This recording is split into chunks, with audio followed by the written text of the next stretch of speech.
On the island of Antiparos, at the heart of the Aegean, Gaia produced an exquisite organic olive oil in limited edition, which traveled all the way to the US. The sales of Antiparos olive oil will finance 10 new and innovative Greek companies to grow.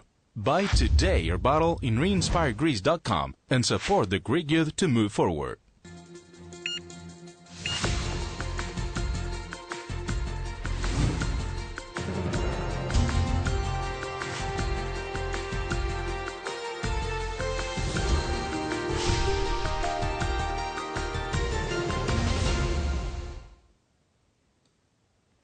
Ladies and gentlemen, welcome to New Greek TV's News English edition. The youngest person to be awarded by the Athens Academy for their scholarly work, Giorgos Kalpadakis, sees lack of cohesion in Southern Europe, aiding solidarity in the North. Giorgos Kalpadakis is the youngest person to be honored with an award by the Athens Academy, already having made his mark on the academic community through his books, Bertrand Russell and Civil War Greece, and The Macedonian Issue, 1962 to 1995, From Silence to Popular Diplomacy. According to recent observations of his concerning the European crisis, Giorgos Kalpadakis notes that Northern European countries present a united front, while beleaguered countries in the South are fragmented, losing political power. On the Macedonian issue, in which he specializes, Kalpadakis sees a neighboring Fyrom slipping into undemocratic practices, hindering any hopes for European accession. Giorgos Kalpadakis was born in 1981 in Athens. He has studied at the University College London, the London School of Economics and Political Science, and the University of Athens, from which in 2009 he received a PhD. He's been honored in Stockholm by the European Council of International Schools with the ECIS Award for International Understanding, and in London by University College London with an Award of Excellence in Science and Technology Studies. He has published articles on international relations, international political economy, and contemporary political history in Greek and foreign journals and in compendium volumes.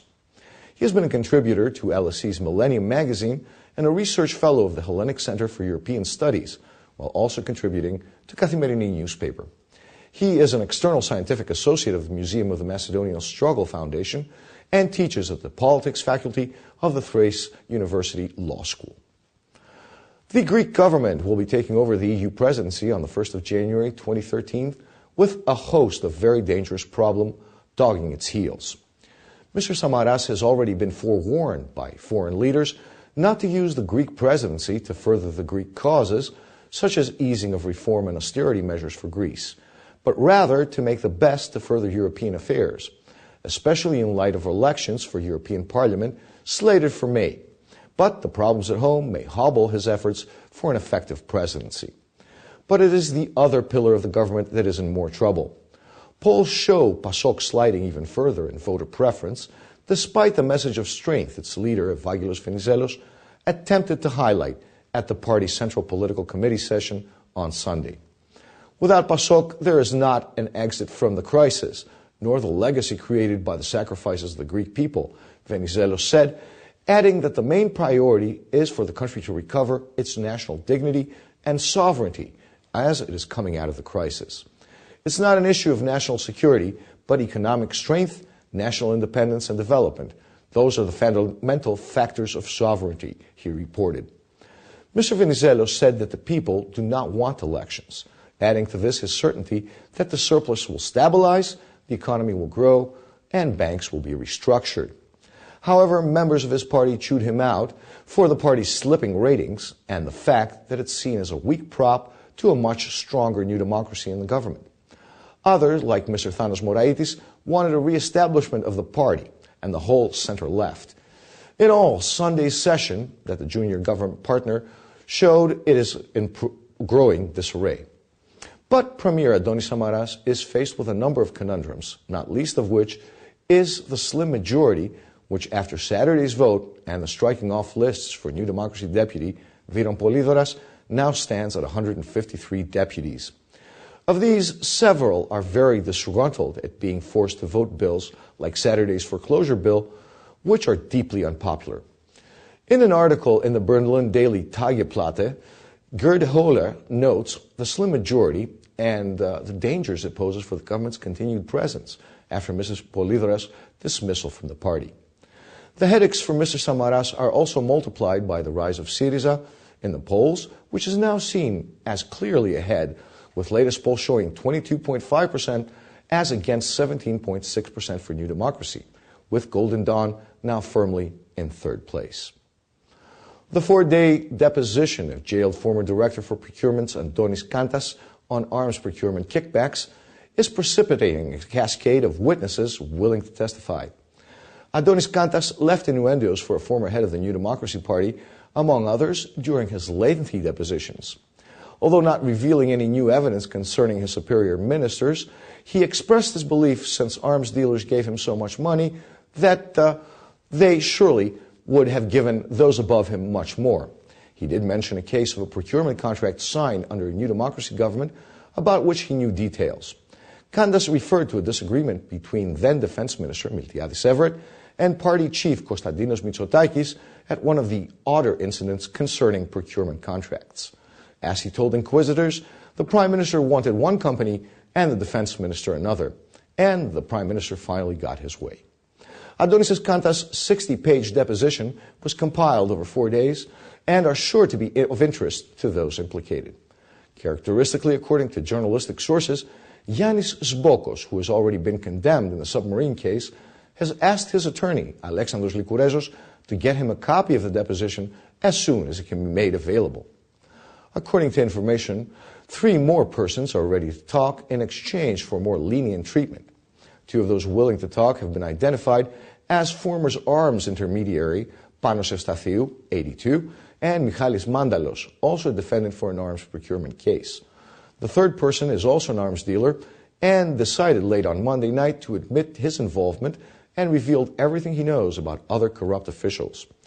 All 3 are expected to face inquisitors in the last week of the new year. Adonis Kantas has admitted to receiving around $16 million in accounts in Singapore and Switzerland in return for helping to agree on the Defense Ministry arms deals. Kantas explained how under-the-table payments were made to secure the purchase of German-made Leopard tanks and Type 214 submarines. He also gave background to the deals to buy the German and Swedish-made Ashrat vehicle-mounted short-range air defense system, as well as the Russian-made Kornet missiles and launchers. Sources said the retired official also described how a middleman left a suitcase containing 600,000 euros in cash in his office on one occasion. Magistrates already knew about one of the men alleged to be involved, as he was a representative for German companies Rheinmetall and Atlas Elektronik. Charisto Bouloglu, head of one of the country's largest public children's hospital, has been arrested after getting caught red-handed receiving a 25,000 euro bribe. The president of Public Children's Hospital, Aglaia Kyriakou, Charisto Bouloglu, has been arrested on charges of bribery after a sting operation by police. The Bouloglu seems to have asked for 25,000 euros in order to extend a service-related contract between the hospital and a private firm. At a rendezvous, he was handed the money in marked bills and was arrested. Police of the anti-extortion squad have taken the Bouloglu to police headquarters. The Bouloglu was a candidate for parliament with New Democracy in the elections of 1996 and 2004 and for the 2nd District of Athens, garnering a significant number of votes and getting the most votes in the municipality of Nea Philadelphia and Nea Chalkidona. In municipal elections of 1986, 1990, and 1998, he got the most votes in the Nea Chalkidona municipality from all candidate councillors. Between 1989 and 1983, he was vice president of the Aglaia Kyriakou Hospital, coming back to the hospital as a member of the board. In September 2012, he became president of the hospital. The title of Best New Farmer 2013 for Greece has gone to 26-year-old Christos Panagiotidis, who will now represent Greece in the relevant European competition. Christos Panagiotidis began his career in agriculture at the young age of 15 when he attended the Dairy Technical Lyceum, after which he studied at the Food Technology and Quality Control Department of the Technical Vocational School of Thessaloniki. The young farmer received his award at a conference entitled Greek Agriculture, Factors of Change, organized last Sunday by the Pan-Hellenic Union of Young Farmers and the Center for Agricultural Entrepreneurship within the framework of Money Show 2013. He was awarded the title as his farm offers excellent characteristics of multifunctionality, viability, green practices, and social contribution. Of the 800 strema farm at Thessaloniki, he has constructed his agricultural and husbandry unit. The animals are from local stock and are fed on organic fodder grown on the field, while dairy producers are distributed directly without intermediaries. His dairy products got silver prize in the 3rd Greek Dairy Festival. On the 29th of January 2014, Christos Panagiotidis will try and garner the prize set by the European Parliament for Europe's Best Young Farmer. The Greek list of monuments submitted to UNESCO in order to be part of the World Heritage Site Catalogue includes ancient Messini. Lina Mendoni, General Secretary of the Ministry of Culture, informed the members of the Central Archaeological Council for the ministry's efforts to include ancient Messini in the World Heritage Site list of UNESCO. A roof will be built in the areas of the gymnasium and the stadium in ancient Messini in the Peloponnese that will resemble the ancient roof. Visitors will walk around the semi-enclosed space, which will also host a small architectural exhibition. Messini is a significant ancient city in terms of its size, form, and state of preservation, and still has much to offer. It possesses not only sanctuaries and public buildings, but also imposing fortifications, houses, and tombs. It enjoys, amongst other things, the advantage of never having been destroyed or covered by later settlements, and is located on an unspoiled inland site. Record numbers of tourists flocked to Greece for vacations in the 10-month period between January and October, reaching a staggering total of 17 million arrivals. The number of tourists visiting Greece topped 17 million in the 10-month period. According to the Bank of Greece figures, tourist arrivals increased by 15.5% year-on-year, with tourism-generated income rising by 14.8% to 4.35 billion euros. The figures show that revenue from tourists outside the EU rose by 32%, reaching 4.35 billion euros, while revenue from EU citizens touring the country reached a little over 7 billion, registering an increase of 10.5% as against the same period last year. Income left by tourists from Eurozone countries increased by 12.7% for a sum of 4.7 billion euros, while that from non-Eurozone EU countries rose by 6.3%. More specifically, revenues from German tourists increased by 10.4%, reaching 1.7 billion euros. Income from French tourists increased by 22.8%, reaching 921 million euros, while revenues from British tourists reached 1.36 billion euros, marking a drop by 2.6%.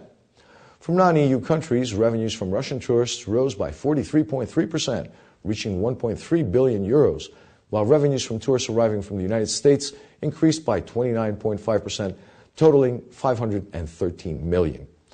Increased revenues from the tourism sector contributed to a growth of surplus in the tourism balance of payments by 18%, or 1.5 billion euros, with a final total of 10 billion euros. Ladies and gentlemen, thank you for being with us for this English edition news. Tune in next week. This was Themis Siliopoulos for New Greek TV. Have a happy New Year.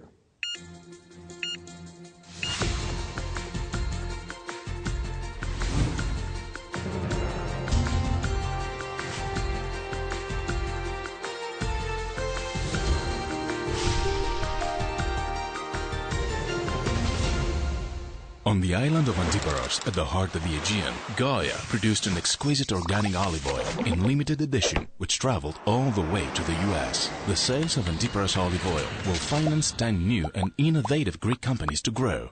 Buy today your bottle in reinspiregreece.com and support the Greek youth to move forward.